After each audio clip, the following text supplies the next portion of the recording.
Icy water squeezes your chest so you can't take a deep breath. You hear people yelling around. It's late at night, and the endless sea blends with the black starry sky. You're scared and cold. The ship you were just aboard is going down into the depths of the ocean.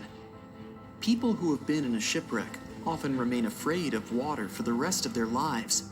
But the woman whose story you'll hear survived not one, and not even two, but 3 ship disasters, and continued to work on cruise liners as a stewardess. Meet Violet Jessup, Miss Unsinkable. Her childhood can be described in one word: short.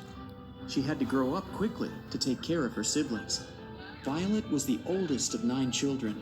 Life became even more difficult when she became very ill. The doctors were sure she wouldn't survive, but she did. At a young age, she moved to England with her mother, took care of her sisters, and attended a convent school. Her mother worked as a stewardess at sea, and when she fell sick, young Violet followed in her footsteps. Because of her youth and beauty, no one wanted to hire her. They thought she would distract passengers and crew. Violet didn't give up though, and came to one of the interviews in her worst clothes and with unkempt hair. She wanted to show she was ready for hard work on the ship, and she had it. The girl was hired. The first 2 years passed quietly, but then a series of incredible fortunes began, or misfortunes, depending on how you looked at it.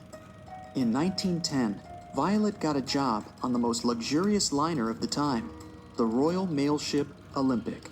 The ship sailed across the Atlantic, from England to America. Engineers didn't focus on the speed of the vessel, but on its comfort. Violet worked on the ship and was paid just £2 a month, the same as £200 today. Hard work on the ship's deck from morning to night didn't frighten Violet. She loved the job. She liked to talk to people and enjoyed the beautiful views of the Atlantic. So, on September 20th, 1911, Violet worked on the deck as usual. The sea was calm, and the weather was excellent. Nothing boded ill. The ship sailed through the Solent Strait, which separates the Isle of Wight from the British mainland. At this moment, the British military cruiser Hawke appeared ahead. It should have passed by the Olympic, but something went wrong. The ships went straight at each other. The Olympic's captain tried to maneuver to avoid a collision, but failed. Hawke's bow was designed specifically to ram other ships. At that time, it rammed the Olympic. Boom! The liner shuddered, and the people screamed in fear and panic. The ship had a huge hole in the starboard. Violet fell from the force of the blow. It seemed one of the biggest liners of its time was going to sink. But luckily, that wasn't the case. Both ships stayed afloat, and nobody got hurt. This time, fortune was on Violet's side. The accident on the ship didn't frighten the young woman. She didn't give it a second thought and continued to work as a stewardess. In April 1912, she took a job on the best, unsinkable ship of the time, where she was supposed to serve VIPs. Initially, she didn't want to work on this ship, but her friends persuaded her, and thus, she boarded the Titanic. On April 10th, 1912, and left the port of Southampton, for better or worse. The first days of work were peaceful, but on the 4th day of the voyage, one of the most notorious disasters in the world struck. Violet was resting in her cabin. She was almost asleep when she felt the jolt. At that moment, she was called to the upper deck. When the Titanic hit the iceberg, almost no one panicked. No one believed that the unsinkable ship could actually sink. At the time when the ship's hold was being filled with water, everybody was calm on the upper decks. Violet, along with other stewards, was present during the evacuation to the lifeboats. Women and children were evacuated first. Then, one of the ship's officers ordered Violet to get into a boat to show the other women it was perfectly safe. When she did, others followed, and someone suddenly thrust a swaddled baby into her hands. Second thought, Violet hugged the child to her chest to keep it warm, while the Titanic was sinking. She didn't let go of the baby until her lifeboat was picked up by the Carpathia, a ship that came to the rescue. Already on board the ship, a woman ran up to her. She didn't say a word and snatched the child from Violet's hands. Violet thought the woman was the baby's mother, so she didn't try to get it back.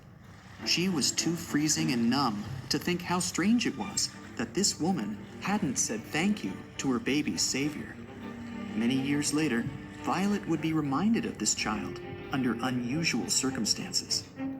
After successfully surviving one of the most terrible shipwrecks in history, Violet continued to work at sea against all odds. In 1916, she took a job as a nurse on the hospital ship Britannic, a sister to both the Olympic and the Titanic, which sailed in the Aegean Sea. On November 21st, the ship took a route that it had already sailed several times, but on that particular day, it was out of luck. The Britannic hit an underwater mine. Violet managed to survive the third shipwreck in her life. This rescue wasn't as easy as the previous two, though. Britannic began to sink quickly. It took less than an hour for the ship to go down completely. Violet didn't have time to board a lifeboat, so she jumped overboard into the cold water. There, she swam to the closest lifeboat and got on. But the rescue turned into a new danger. The ship's propellers were still working. They were spinning in the water and pulling the boat toward them. Violet jumped off the boat just in time to escape the propellers. But her ordeal was far from over. Already in the water, she was pulled under the ship's keel and hit her head. The only thing that saved her from losing consciousness, and probably her life, was her thick hair. In the end, Violet got away from the engine and was picked up by another boat. For the next few years, Violet was plagued by headaches. When she finally went to the doctor, he told her she was incredibly lucky. As a result of the incident on the Britannic, she had a fracture in her skull. 3 disasters that Violet managed to survive didn't stop her. She continued to work on cruise liners until 1950. She cruised the world twice on the luxury liner Belgianland. Fortunately, the string of mishaps ended, and Violet was never shipwrecked again. In 1950, she moved to Great Ashfield in Suffolk County. She'd worked at sea for almost 42 years.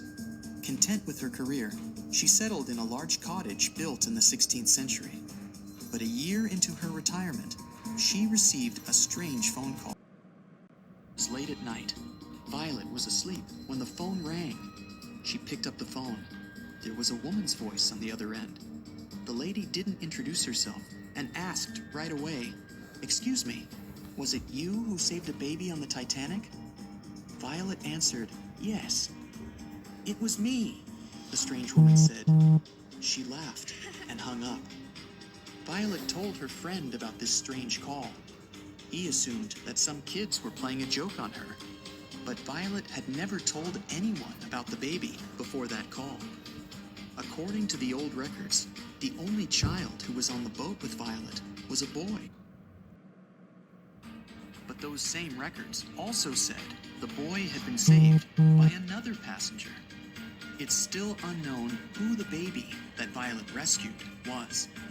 And so, for surviving 3 different wrecks on 3 different ships, she was aptly dubbed Miss Unsinkable.